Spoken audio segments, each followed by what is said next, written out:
زمین پھٹی نہ آسمان گرا، پولیس حراست میں ایس ایچ او کی لڑکی کے ساتھ مبینہ زیادتی، 7 روز تک ایس ایچ او سمیت 6 اہلکار لڑکی کو زیادتی کا نشانہ بناتے رہے۔ وطن عزیز میں طاقتور ہمیشہ ایسا ہی کیوں کرتا ہے؟ انکوائری رپورٹ میں زیادتی ثابت ہو گئی۔ جنیاں میرے تن لگیاں، تینوں ایک لگے تے تو جانے۔ اور پتہ نہیں وہ کون سا دن آئے گا وطن عزیز میں کہ جو اہل اقتدار ہے، جو اہل طاقت ہے، ان کو ایک ایسی لگے گی کہ ان کو یہ پتہ لگے عوام الناس کے ساتھ یہاں ہو کیا رہا ہے۔ اور مملکت خدا داد میں جس کے پاس جس بھی سینس میں طاقت آ جاتی ہے وہ اس کا بے دریغ اور بہیمانہ استعمال کرتا ہے، اور وہ بہیمانہ درندگی کے طریقے سے اس کے استعمال سے عوام کو رسوا کرتا ہے، ان کی عزتیں پامال کی جاتی ہیں۔ کچھ ایسا ہی واقعہ جیکب آباد میں پیش آیا جہاں پر دوران حراست تھانے میں لڑکی کے ساتھ ایس ایچ او سمیت 6 اہلکاران پر میڈیا رپورٹس کے مطابق زیادتی، مبینہ زیادتی کا الزام لگایا گیا۔ اس متاثرہ لڑکی کی دادی نے میڈیا میں آ کر کے یہ بتایا۔ جب یہ باتیں سامنے آئیں تو جو وزیر داخلہ سندھ تھے انہوں نے ایکشن لیا اور ایک انکوائری ہوئی، اور انکوائری رپورٹ میں یہ ثابت ہو گیا کہ جناب لڑکی کے ساتھ زیادتی کی گئی ہے، اور ایس ایس پی محمد کلیم ملک نے اس کی تصدیق کی۔ اور اب ان پولیس اہلکاران کے خلاف مقدمہ درج کر کے انہیں گرفتار کر لیا گیا ہے اور عدالت کی جانب سے 2 روزہ جسمانی ریمانڈ بھی دیا گیا ہے۔ مگر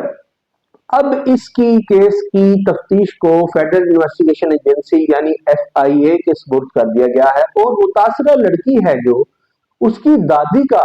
یہ کہنا ہے کہ ایس ایچ او اور ہیڈ محرر سمیت 6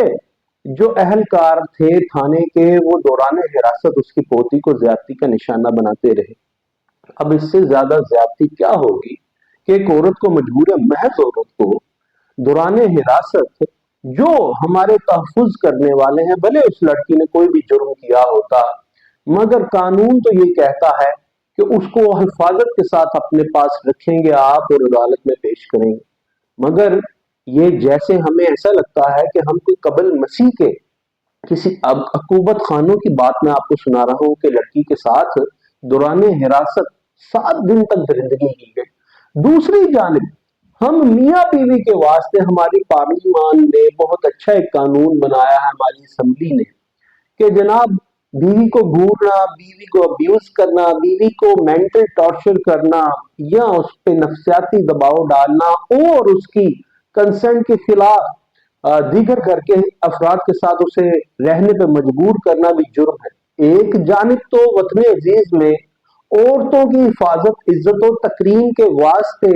یہ قوانین بن رہے ہیں، دوسری جانب جن کے پاس طاقت ہے، گویا کہ اس ایس ایچ او کے پاس طاقت تھی، اختیار تھی، اور اس نے اس کا کیا استعمال کیا، اور اس لڑکی کی عزت 7 روز تک تار تار کرتے رہیں گے۔ تو اس کی دادی نے ہمت کی کہ آ کر کے میڈیا کو یہ سب کچھ بتا دیا، اور وزیر داخلہ سندھ نے اس کا نوٹس لیا اور ایس ایس پی محمد کلیم ملک نے اس کی تصدیق بھی کر دی۔ تو یہ تو پھر ایسا 1000 میں سے ایک واقعے میں ہوتا ہے کہ کوئی ایسی جرت مندی کر لے، مگر کیا کیا جائے، یہ صرف اس ایس ایچ او کی کہانی نہیں، یہ صرف جیکب آباد کی کہانی نہیں، یہ اس ملک کی کہانی ہے کہ یہاں پہ کسی کے پاس بھی کوئی بھی اختیار آ جائے، کوئی بھی طاقت آ جائے تو وہ اس کا اسی طرح بے دریغ درندگی اور بہیمانہ طریقے سے استعمال کرتا ہے کہ ہمیں یہ نہیں لگتا کہ ہم آج 21ویں صدی میں زندہ ہے، بلکہ ایسا لگتا ہے کہ قبل مسیح کے اس دور میں زندہ ہے جب انسانوں کو طاقتور انسان جانوروں کی طرح ٹریٹ کرتے تھے۔